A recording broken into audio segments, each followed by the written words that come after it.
Perkiraan saya kemungkinan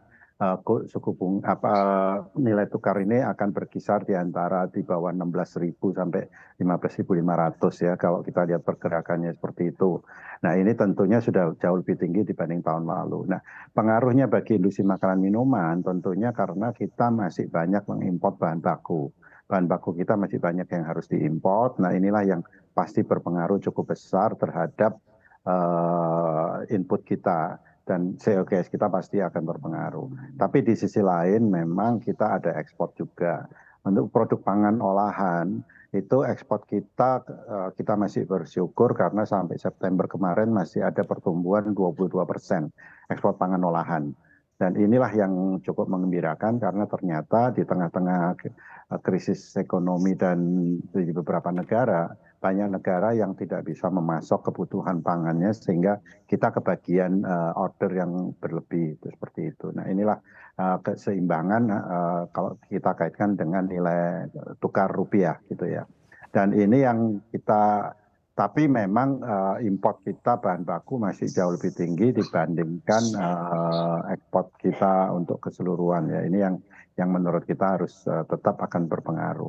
Nah, bagi usaha yang dalam negeri yang tidak ada ekspor, tentunya ini akan semakin berat. Gitu.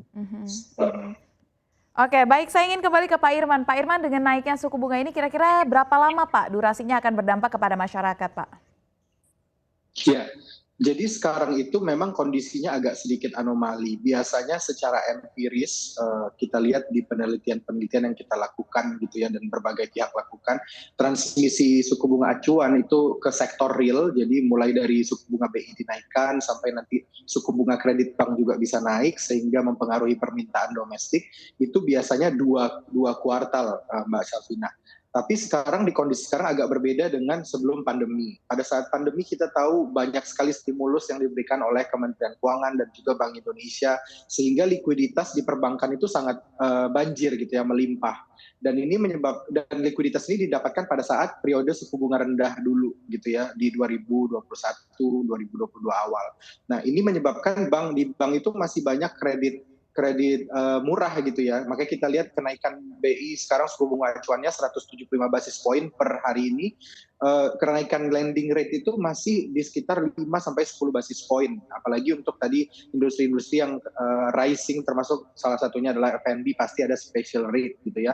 Nah, itu yang menyebabkan sebenarnya saya melihat dampak suku bunga acuan ini ke sektor realnya itu akan semakin panjang lagi, mungkin 3 sampai 4 kuartal.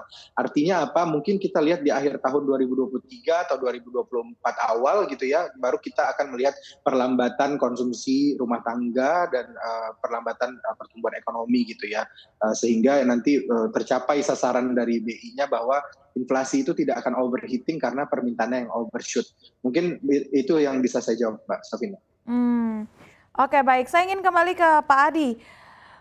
Pak Adi, lantas apa Pak yang bisa dilakukan oleh para pengusaha untuk mengantisipasi hal ini? Beberapa perusahaan kini kita lihat mengambil opsi terakhirnya yaitu untuk melakukan PHK dalam rangka untuk merampingkan perusahaan, untuk menyehatkan kembali perusahaan tersebut, untuk bisa meningkatkan profitabilitas dari perusahaan tersebut. Apakah ini akan berdampak kepada lebih banyak PHK lagi Pak di industri makanan, minuman ataupun industri secara menyeluruh? Oke, kita masih bersyukur di makanan minuman. Saya belum dengar ada terjadi PHK yang besar-besaran atau ini kemungkinan ada shifting aja dari penugasan. Beberapa industri kita melakukan efisiensi, antara lain melakukan automation dan penerapan industri 4.0.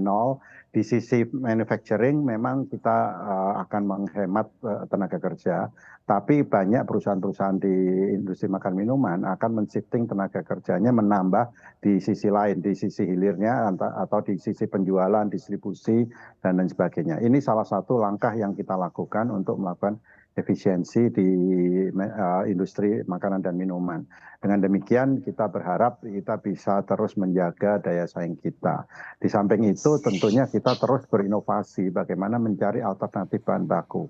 Ini sangat penting sekali karena apalagi di tengah situasi geopolitik yang tidak menentu, tiba-tiba satu negara lockdown atau tidak boleh mengekspor bahan baku. Ini karena sudah terjadi ya seperti gula, terigu atau gandum. dan beberapa komoditi lainnya tiba-tiba dilarang ekspor. Nah ini kita harus selalu mencari alternatif-alternatif lain. Dan di samping itu juga kita sepakat dengan pemerintah, dalam hal ini Presiden Jokowi juga menginstruksikan untuk mencari alternatif sumber daya lokal atau kearifan lokal. Nah inilah yang terus kita kejar supaya kita bisa mengurangi tekanan-tekanan dari nilai tukar maupun tekanan-tekanan geopolitik lainnya.